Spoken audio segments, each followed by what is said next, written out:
उर्वरित जिल्हा परिषदा आणि पंचायत समित्यांबाबत पुढील सुनावणी 21 आणि 22 जुलै रोजी होणार आहे।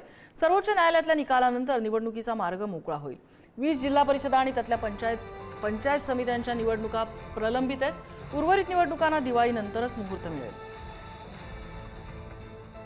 संदीप राजगोळकर आमचे प्रतिनिधी अपडेट देत आहेत। संदीप, नेमकं काय तपशील हाती लागतोय? 12 जिल्हा परिषदांच्या निवडणुका झालेल्या होत्या, त्यानंतर त्यांचे निकाल लागल्यानंतर चर्चा होती ती उरलेल्या जिल्हा परिषद निवडणुकांची आणि पंचायत समित्यांची। पण आता जी माहिती मिळते त्यानुसार सुप्रीम कोर्टामध्ये हे प्रकरण आहे, आपल्याला माहिती आहे 21 आणि 22 जुलैला आता या प्रकरणाची सुनावणी होणार आहे। कारण ओबीसी आरक्षणासंदर्भातलं हे सगळं प्रकरण कोर्टात गेलेलं होतं आणि ते आजपर्यंत प्रलंबितच होतं।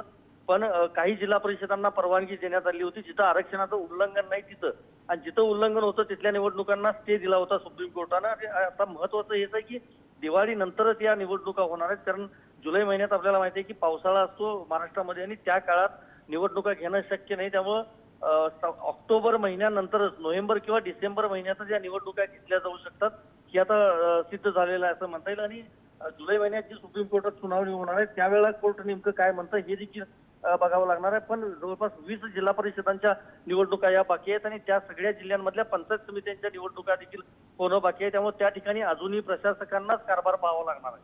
नम्रता। संदीप, धन्यवाद या सगळ्या माहितीबद्दल।